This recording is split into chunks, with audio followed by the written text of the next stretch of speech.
শুভ সন্ধ্যা দর্শক, আমি সাব্বির আহমেদ সন্ধি স্বাগত জানাচ্ছি the voice of Gen Z powered by ফুডিতে। 2024-এর আজকের এই দিনে, আজ 1 আগস্ট, কিন্তু 2024 আজকের এই দিনে ছিল 32শে জুলাই। জুলাই কেন্দ্র করে বাংলাদেশের নতুন পট পরিবর্তন হয়েছে, রাজনৈতিক চিন্তাধারার পরিবর্তন হয়েছে, মানুষের আশা আকাঙ্ক্ষার পরিবর্তন হয়েছে। আমাদের সাথে আজ এমন একজন অতিথি রয়েছেন যিনি এই জুলাই থেকে উঠে আসা, যিনি তার সহযোদ্ধাদের হারিয়েছে নতুন বাংলাদেশের স্বপ্নে, যিনি আজও রাজপথে থেকে জাতীয় দলে নিজের আপামর শক্তির পরিচয় দিয়ে যাচ্ছেন। আমরা সেই জুলাইকে স্মৃতিতে রেখে আমাদের স্টুডিওতে আজ আমন্ত্রণ জানিয়েছি মনিরা শারমিন, যুগ্ম আহ্বায়ক জাতীয় নাগরিক পার্টি এবং কেন্দ্রীয় আহ্বায়ক জাতীয় নারী শক্তি। মনিরা শারমিন, আপনাকে অসংখ্য ধন্যবাদ আমাদের সাথে যুক্ত হওয়ার জন্য। কেমন আছেন? ভালো আছি, আলহামদুলিল্লাহ, ধন্যবাদ। আজ 1 আগস্ট, যাকে আমরা বলছি জুলাইয়ের 32 তারিখ। সো আজকের দিনে দাঁড়িয়ে 2024-এর রক্তঝরা দিনগুলোর কথাটা কতটুকু মনে পড়ে? কিভাবে আসলে আন্দোলনের সাথে যুক্ত হলেন? ওই জায়গায় দাঁড়িয়ে আসলে সেই রাজপথে নামা, সহযোদ্ধাদের হারানো এবং বর্তমান সময়ে এসে সেই জুলাইয়ের কতটুকু প্রভাব রয়েছে, কি মনে হয় আপনার? ধন্যবাদ। যারা দেখছেন তাদের শুভেচ্ছা। জুলাইয়ে যুক্ততার কথা যদি বলি, তাহলে এই যুক্ততা আসলে আমাদের আরেকটু আগে থেকে, সেটা হচ্ছে 2018 সাল থেকে। আমরা যখন প্রথম কোটা সংস্কার আন্দোলন, আমরা তখন নুরুল হক নূর এবং রাশেদ ভাই ওনারা সহ ওনারা আমাদের সহযোদ্ধা, তখন থেকেই আসলে এই শুরুটা। এবং পরবর্তীতে তো প্রথমত আমরা আসলে বেশ কিছু আন্দোলন পেয়েছি আমরা যখন বিশ্ববিদ্যালয় ক্যাম্পাসে ছাত্র। তো প্রথমে কোটা সংস্কার আন্দোলন, তারপর নিরাপদ সড়ক আন্দোলন, এবং আমরা পুরোপুরি হাসিনা রেজিমে যে যতগুলো আসলে তরুণ নেতৃত্বে আন্দোলন গড়ে উঠেছে, এবং তার পরবর্তীতে এই জুলাই 2024 সালের জুলাই গণ অভ্যুত্থান, এটা হচ্ছে আমাদের কাছে এক একটা আন্দোলন এবং তার একটা প্রেক্ষাপট আমরা আমাদের মতো করে দেখি, এবং 24টা একটা ফলাফল হিসেবে দেখি। আন্দোলনের সাথে যুক্ত হচ্ছে কারণ এই আন্দোলনে যারা একদম নেতৃত্ব পর্যায়ে আপনারা যাদের দেখেন, তারা আমাদের সেই পুরানো সহযোদ্ধা। এবং আমরা কিন্তু এই যে একটা আকাঙ্ক্ষা, 24-এর আকাঙ্ক্ষা এখন বলা হয়, এবং খুব গুরুত্বপূর্ণভাবে একটা জিনিস বারবার করে কোট করা হয় যে এই যে তরুণ যারা এই মুহূর্তে রাজনীতিতে এসছে, তারা হয়তো এই 36টা দিনে, আপনি 32তম দিন আজকে বলছেন, এই 36 দিনেই হয়তো তারা নেতৃত্বে এসছে। প্রেক্ষাপট নিশ্চয়ই আগে থেকেই তৈরি হয়েছে। এক্স্যাক্টলি, এটার প্রেক্ষাপট আরও আগে থেকে। এবং এই যে আকাঙ্ক্ষাটা, এই আকাঙ্ক্ষায় কিন্তু আমাদের 24-এ যেরকম আমরা সহযোদ্ধা হারিয়েছি, এর আগেও কিন্তু আমাদের অনেক সহযোদ্ধাকে আমরা এইভাবে হারিয়েছি, কিন্তু হয়তো আলাদা আলাদাভাবে হারিয়েছি। যেমন আমি যদি বলি আবরার ফাহাদের হত্যাকাণ্ড, এটা আমাদের কিন্তু খুব ভয়ঙ্করভাবে আমাদের ট্রিগার করেছে, যে আমাদের এখন কিন্তু আবার আলোচনা হচ্ছে যে বাক স্বাধীনতা বা এই যে বৈষম্যের বিরুদ্ধে যে আন্দোলনটা, আমাদের কিন্তু আমরা সহযোদ্ধাদের হারাতে হারাতে এসেছি, এবং 24-এ আমরা আসলে একটা ম্যাসিভ অ্যাটাক দেখেছি আমাদের উপরে। তো এই জায়গাটাতে আমি যদি বলি যে 24-এ আমাদের আগের যে আন্দোলনগুলো, সেগুলোর একটা বড় শিক্ষা ছিল। যেমন আন্দোলনে এর আগ পর্যন্ত আমরা আন্দোলনের লিডারশিপ দেখেছি যে একটা লেয়ারে ছিল। 24-এ আমরা যেটা করেছি সেটা হচ্ছে আমরা এক লেয়ারের আর লিডারশিপ রাখি নাই, কারণ আমরা জানি যে এই আন্দোলনগুলো যে কোনোভাবে আসলে সরকার নিয়ে নেওয়া সহজ, বেহাত হয়ে যাওয়া সহজ, এবং সরকার তাদের যারা টপ লিডারশিপ তাদের ডেকে হয়তো এই জিনিসটা তারা কবজা করে নেবে এবং তাদের এক ধরনের নেগোসিয়েশনের মধ্যে নিয়ে যাবে বা হুমকি ধামকি দিয়ে আন্দোলনটা বন্ধ করে দিবে। কিন্তু আমরা 24-এ যেটা করেছি সেটা হচ্ছে আমরা আসলে কোনো একক নেতৃত্ব বা একটা লেয়ারের নেতৃত্ব রাখি না, আমরা বিভিন্ন পর্যায়ে নেতৃত্বটা ছিল। এবং যখন এটা গণ অভ্যুত্থান, তখন তো এটা আসলে ছাত্র জনতার হাতে চলে গেছিল, শুধুমাত্র কিন্তু আসলে সমন্বয়কদের মধ্যে ছিল না। সুতরাং আমি মনে করি যে এখানে আমরা যখন আসলে আন্দোলনে নেমেছি, এমন সহযোদ্ধা আমার পাশে ছিল যার সাথে আমার জীবনে কখনো দেখা হয় নাই, যে আসলে কোন দলের কোন মতের সেটা আমরা জানি না, কিন্তু আমার সামনেই সে গুলিবিদ্ধ হয়ে গেছে এবং সে একেবারে স্পট ডেথ হয়ে গেছে। তো এই যে একটা রক্তের ঋণ, এটা কিন্তু আসলে আমাদের রক্তের একটা সম্পর্ক তৈরি হয়ে গেছে এবং রক্তের ঋণ তৈরি হয়ে গেছে, যে কারণে কিন্তু এখন আমি যেটা মনে করি যে এই যে আমরা হয়তো সামনে এসছি, আমরা এখনো জাতীয় রাজনীতিতে আছি, আমরা অনেক বেশি প্রিভিলেজড, কারণ এই গণ অভ্যুত্থানের সবচেয়ে বড় স্টেক হোল্ডার যারা, তারা কিন্তু আমাদের মাঝে নাই। আমার সেই সহযোদ্ধাটা যিনি আসলে আমরা যাকে হারিয়েছি, এবং সেই পরিবারটা যে আসলে প্রিয়জন হারিয়েছে, এবং পরবর্তীতে সেই সহযোদ্ধারা যারা আসলে অঙ্গহানি হয়েছে যাদের, আমি তো এখন সুস্থ সবল, কিন্তু আমার যে সহযোদ্ধা আসলে মানে এখনো হাতবিহীন, পাবিহীন এবং চোখবিহীন, আমি মানে তাদের কথা আমার আসলে সবচেয়ে বেশি আমার তাদের জন্য আসলে মানে মনে হয় যে আসলে তাদের সামনে আসলে বিকেন্দ্রীকরণের হচ্ছে যে ফ্যাক্টরটা আসলে হচ্ছে উঠে আসলো। সে জায়গায় দাঁড়িয়ে এই যে জুলাইয়ের অভ্যুত্থান, এই জুলাই অভ্যুত্থানে কিন্তু বেসরকারি বিশ্ববিদ্যালয়ের ছাত্রছাত্রীরা, আমি বলবো তারাই টিকে রেখেছিল। একটা পর্যায়ে হচ্ছে বিশ্ববিদ্যালয় বন্ধ হয়ে গিয়েছিল, সমন্বয়কদের আসলে হচ্ছে তুলে নেওয়া হয়েছিল, কিন্তু সেই জায়গায় দাঁড়িয়ে কি বেসরকারি বিশ্ববিদ্যালয়ের কোনো প্রতিনিধি থাকতে পারলো না? সবই তো আমরা দেখলাম যে হচ্ছে আপনার সরকারি বিশ্ববিদ্যালয়, স্বায়ত্তশাসিত যে বিশ্ববিদ্যালয়গুলো আছে সে জায়গা থেকেই নেতৃত্ব উঠে আসলো। আপনি নিজে তো ঢাকা বিশ্ববিদ্যালয়, এরা কোথায় হারিয়ে গেল? এই বেসরকারি বিশ্ববিদ্যালয়ের যারা হচ্ছে নেতৃস্থানীয় ছিলেন, যারা ওই সময় আসলে রাস্তায় দাঁড়ালেন শত বাধা বিপত্তি মানে উপেক্ষা করে, এইটা কেন হলো? এটা কি কখনো আপনাদের মাথায় আসেনি যে তারাও তো আসলে হচ্ছে সমানভাবে লড়েছে, কোনো কোনো ক্ষেত্রে বেশি লড়েছে, সো এইটা কেন হলো? মানে এর পেছনে কি কোনো কারণ আছে? দেখেন, এখানে হচ্ছে একটা বিষয়, সেটা হচ্ছে প্রথমত একেবারে আমি যদি বলি আন্দোলনের নেতৃত্বে যারা আমরা সমন্বয়কদের দেখেছি, যে 6 সমন্বয়ককে ডিবি হারুন তুলে নিয়ে গেছে, এবং পরবর্তীতে লেয়ারে আসলে যারা শুরু হয়েছিল আসলে ঢাকা বিশ্ববিদ্যালয় থেকে, শুরু হওয়ার পরে যেটা হলো যে যখন আসলে এই আন্দোলনটা ঢাকা বিশ্ববিদ্যালয়ের হাতে নাই, যখন আসলে হল বন্ধ হয়ে গেল, হল থেকে বিতাড়িত করা হলো এক ধরনের স্টুডেন্টদের, তারপরে যেটা সবসময় হয় বাংলাদেশে, হ্যাঁ, যখনই আন্দোলন হয় তখন হল ভেকেন্ট করার একটা সংস্কৃতি আছে, এবং এই যারা আসলে সমন্বয়করা তাদের যখন তুলে নিয়ে যাওয়া হলো এবং তাদের কিন্তু ফোর্সেবলি তাদের কিন্তু আন্দোলন প্রত্যাহার করানো হলো। আমি যদি বলি 18 জুলাই যদি না আসতো, তাহলে এই গণ অভ্যুত্থানটা মানে এই আন্দোলনটা গণ অভ্যুত্থানেই পরিণত হতো না। 18 জুলাই যদি আমি বলি বিশ্ববিদ্যালয়ের যারা প্রাইভেট বিশ্ববিদ্যালয়ের যারা স্টুডেন্ট, তারা যদি নেমে না আসতো, আমরা দেখেছি ব্র্যাক বিশ্ববিদ্যালয়ের সামনে যেই ধরনের যেরকম পাখির মতো মানে গুলি করা হয়েছে, ছাদ থেকে গুলি করা হয়েছে, এবং তারা যেভাবে করে প্রতিরোধ করেছে, এবং শুধু ব্র্যাক ইস্ট ওয়েস্ট বিশ্ববিদ্যালয় এবং এই বিশ্ববিদ্যালয়ের ছাত্ররা যখন নেমে এসেছিল, জিনিসটা কিন্তু তখন কোটা আর মেধার মধ্যে ছিল না, তখন কিন্তু বৈষম্যের অবসান এবং সবার একটা অধিকারের জায়গা চলে এসেছিল। এখন এখানে যেটা অসুবিধা হয়েছিল, যেহেতু আন্দোলনটা ঢাকা বিশ্ববিদ্যালয় থেকে শুরু হয়েছিল, পরবর্তীতে কিন্তু এবং ঢাকা বিশ্ববিদ্যালয় হল ভেকেন্ট এবং সমন্বয়কদের তুলে নিয়ে যাওয়ার পরে এই বাকি নেতৃত্বগুলো কিন্তু অর্গানিক লিডারশিপ, তাদের কিন্তু আসলে কোনো সমন্বিত কোনো পরিকল্পিত কোনো ব্যাপার ছিল না। তারা আসলে পরবর্তীতে দাঁড়িয়ে আসলে হচ্ছে কি করবে সেইটার প্ল্যান হয়তো তাদের ছিল না। এটা একটা ব্যাপার, এবং আমরা যেটা দেখি যে আমাদের আসলে কিন্তু মানে যারা পাবলিক বিশ্ববিদ্যালয় তাদের মধ্যে কিন্তু একটা সমন্বয় আছে। আমরা যখন আন্দোলনটা শুরু করি তখন কিন্তু আমাদের প্রত্যেকটা বিশ্ববিদ্যালয়ে আন্দোলনটা গড়ে তুলতে হবে, এরকম কিন্তু আমাদের প্রত্যেকটা বিশ্ববিদ্যালয়ে এরকম একটা কমিটি ছিল। কিন্তু যেটা অসুবিধা হলো সেটা হচ্ছে যখন একদম লিডারশিপের জায়গা থেকে ওদের তুলে নিয়ে যাওয়া হলো, কিন্তু প্রাইভেট বিশ্ববিদ্যালয়ে এরকম কোনো আসলে কানেকশন ছিল না বা কোনো নেটওয়ার্ক ছিল না, কারণ প্রত্যেকটা বিশ্ববিদ্যালয়ে দেখা গেছে যে তারা একটা অর্গানিক লিডারশিপ গড়ে উঠেছে। সুতরাং ওদের মধ্যে সমন্বয় না আমরা আরো কথা বলবো, সময় হলো ছোট একটা বিরতির। আপনাদের জুলাই পদযাত্রা শুরু হয়েছে এবং হবিগঞ্জে আপনারা হচ্ছে নানা ধরনের সমস্যার সম্মুখীন হয়েছে, এরপর হচ্ছে অ্যাটাক করা হলো, গাড়ি ভাঙচুর করা হলো। এরপরে যে জিনিসটা দেখলাম যে আপনাদের এনসিপির যে নেতা গাজী সালাউদ্দিন তানভীর, ওনাকে আসলে ওনার একটা ফেসবুক স্ট্যাটাসের উপর বেস করে আপনার হচ্ছে তাকে আসলে হচ্ছে সাময়িক হচ্ছে অব্যাহতি দেওয়া হয়েছে। এখন আমার কথা হচ্ছে নাসিরউদ্দিন পাটোয়ারি তো আসলে হচ্ছে অনেক সময় এরকম অনেক কথা বলছেন, কোনোভাবেই হচ্ছে মানে হচ্ছে কোনো রাজনৈতিক দলের নেতাকর্মীদের উপর আসলে এই আক্রমণটা সমর্থনযোগ্য নয়, কোনোভাবেই না। মানুষজন তার মতামত জানাতে পারে, কিন্তু কোথাও না কোথাও গিয়ে কি মনে হয় যে নাসিরউদ্দিন পাটোয়ারির আসলে আরেকটু শালীন হওয়া উচিত? উনি কিন্তু একবার প্রধানমন্ত্রী তারেক রহমানকে নিয়েও পরে বলার পরে হচ্ছে দুঃখ প্রকাশ করেছিল। এই বক্তব্য বা এই মন্তব্যই কি আসলে এই আক্রমণগুলোর কারণ কিনা, বা হচ্ছে ওই ক্ষোভের কারণ কিনা, কি মনে হয় আপনার?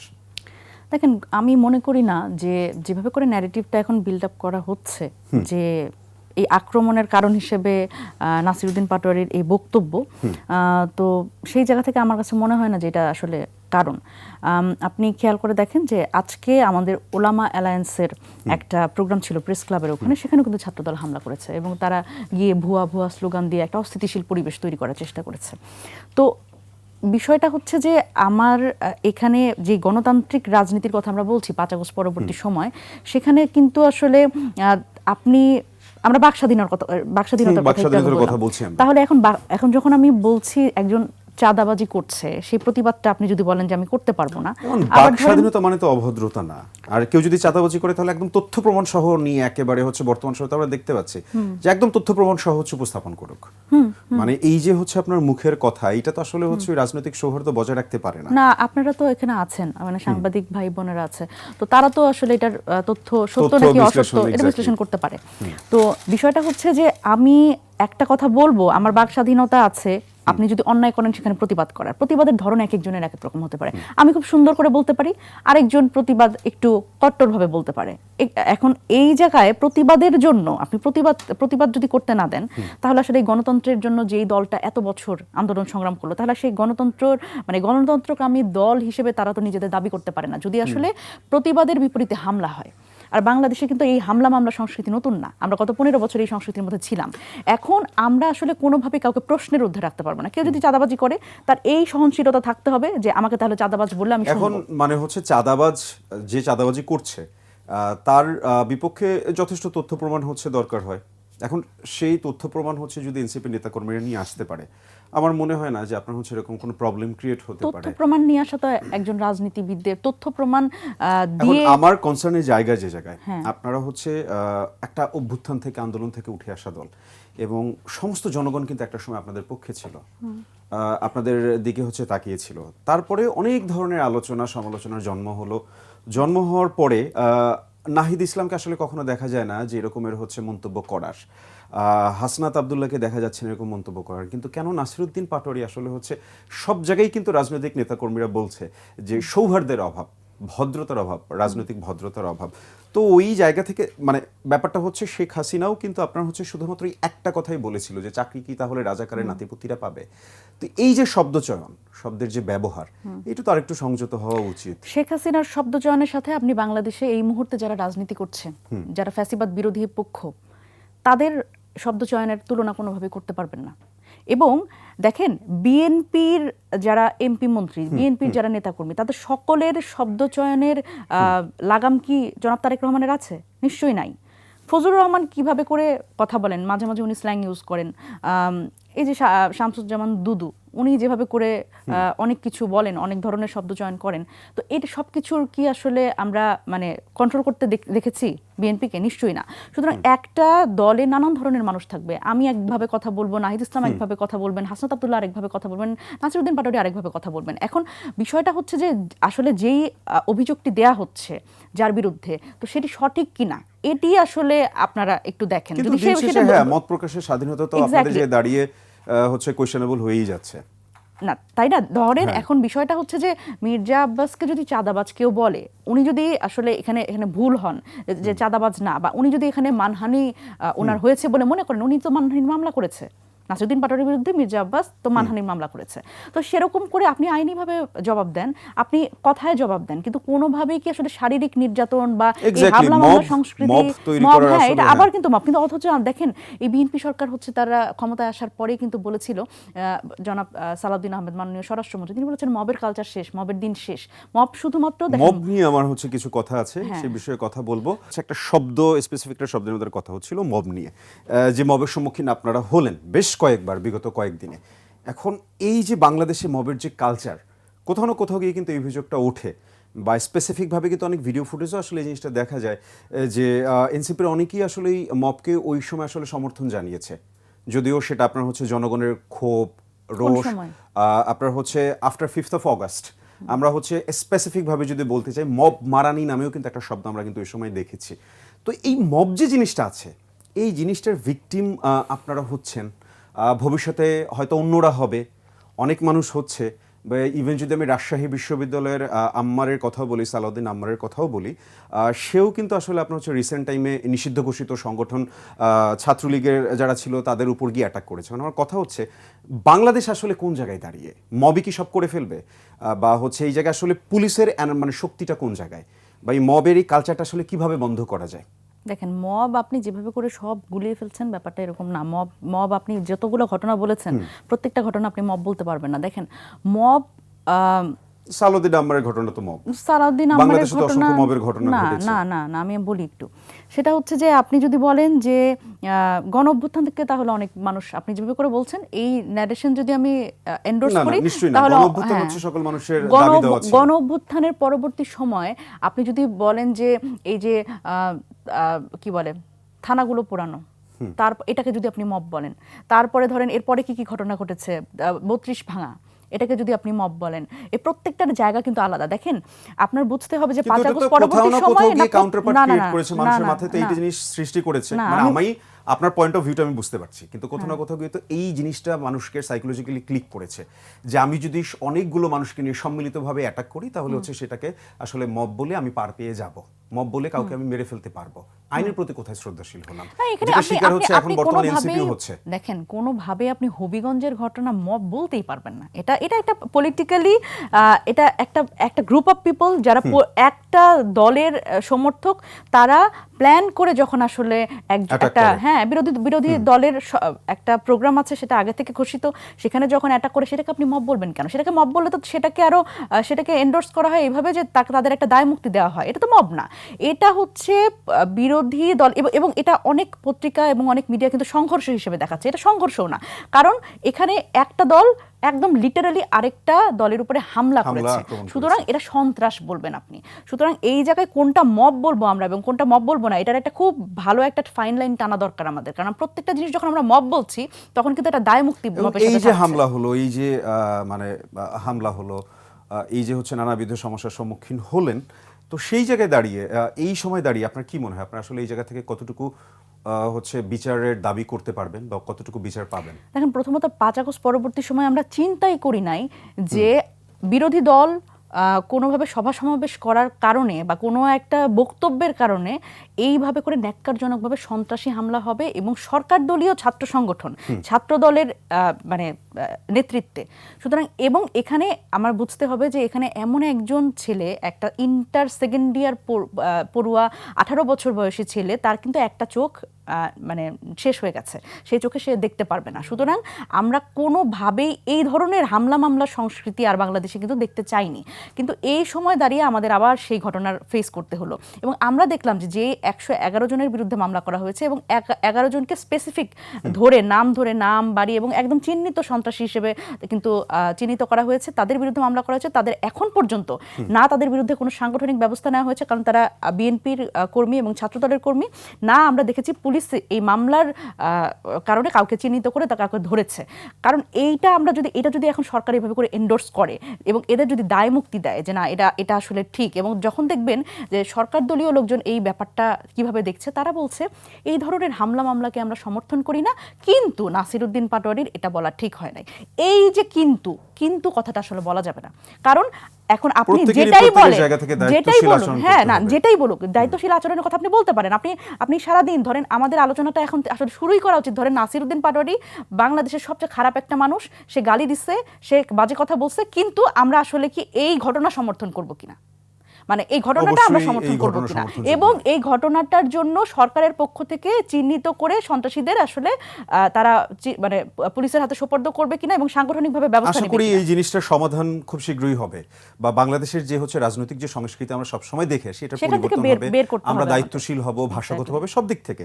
আমার একেবারে শেষে আমি একটা প্রশ্ন করতে চাই। দেখেন, জুলাইয়ের সময় আপনার হচ্ছে যখন হচ্ছে মেয়েদের আসলে ঢাকা বিশ্ববিদ্যালয়ের কথাই যদি বলি, যে আপনারা হলের গেট ভেঙে বের হয়ে আসেন, ওই জায়গা থেকে এখন দাঁড়িয়ে নারীদেরকে স্লাট শেমিং করা হচ্ছে।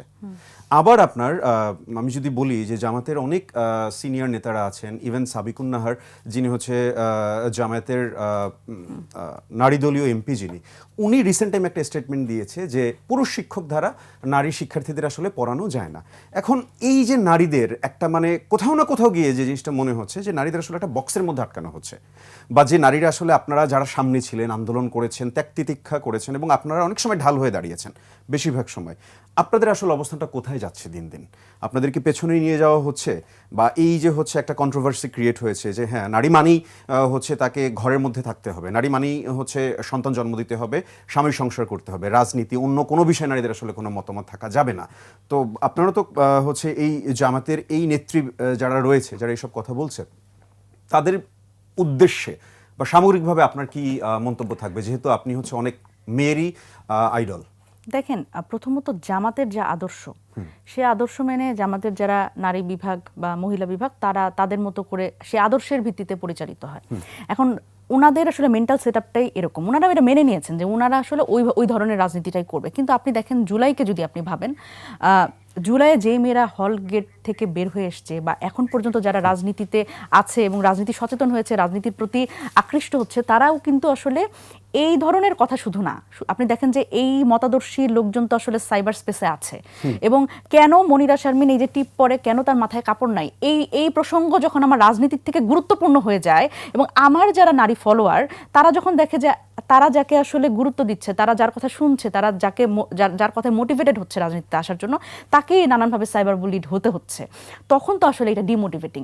সুতরাং রাজনীতির স্পেসে আমার মনে হয় যে এই যে নারীদের পেছনে ফিরে যাওয়ার যে কথাটা বলছেন, যে এত দূর এসে কেন আমাদের ব্যাক স্টেপ করতে হচ্ছে, সেখানে হচ্ছে আমি মনে করি যে একটা মানে সামাজিক একটা পরিস্থিতি আছে আমাদের, যেখানে আসলে নারীদের এই ডিমোটিভেট করার ক্ষেত্রে অনেকগুলো কম্পোনেন্ট আছে। প্রভাবশালী নেতা আছে তাদেরকে তো আসলে কোনো মানে স্টেটমেন্ট দিতে দেখি না, যেরকম কথা বলা আসলে দায়িত্বহীনতার পরিচয়। এবং এখানে খুবই অসুবিধার জায়গা হচ্ছে, দেখেন আমাদের সামনে কিন্তু জামায়াত ইসলাম একটা ইসলামিস্ট দল, তাদের কথা আপনি বাদ দেন, কিন্তু বিএনপি এবং অন্যান্য যে রাজনৈতিক দলগুলো আছে, যখন এই ধরনের সাইবার বুলিড হয়, তাদের দলের নেত্রীরা, আপনি কি কখনো দেখেছেন সেই দলগুলো থেকে প্রেস নোটের মাধ্যমে বা প্রতিবাদ লিপি কখনো দেওয়া হয়েছে যে আমার দলের নারীদের আপনি এভাবে করে বলতে পারেন না? তো এই যখন আসলে দল নারী নেতৃত্বকে এন্ডোর্স করে বা এই সাইবার স্পেসে এই ধরনের হ্যারাসমেন্টের বিরুদ্ধে দাঁড়ায় দল নিজে, তখন কিন্তু মনিরা শারমিন, হাতে একেবারেই সময় কম, আপনাকে অসংখ্য ধন্যবাদ আমাদের সাথে যুক্ত হওয়ার জন্য। অ্যাজ অলওয়েজ, যদি একটু বেশি সময় থাকতো তাহলে কনভারসেশনটা আরও জমতো। আপনাকে ধন্যবাদ আমাদের সাথে যুক্ত হওয়ার জন্য। ধন্যবাদ। দর্শক, দ্য ভয়েস অফ জেনজি পর্ব বাই ফুডিতে আজ আমাদের সাথে উপস্থিত ছিলেন মনিরা শারমিন, যুগ্ম আহ্বায়ক জাতীয় নাগরিক পার্টি এবং কেন্দ্রীয় আহ্বায়ক জাতীয় নারী শক্তি।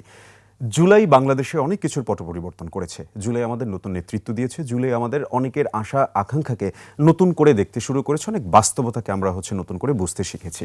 জুলাই আমাদের চেতনা হয়ে থাকুক, আমাদের শক্তি হয়ে থাকুক। আগামী শনিবার রাত 8টায় আবারও দেখা হচ্ছে একুশে টেলিভিশনের পর্দায় the voice of Gen Z powered by ফুডিতে। ততক্ষণ অবধি নিজে ভালো থাকুন, অন্যকে ভালো রাখুন।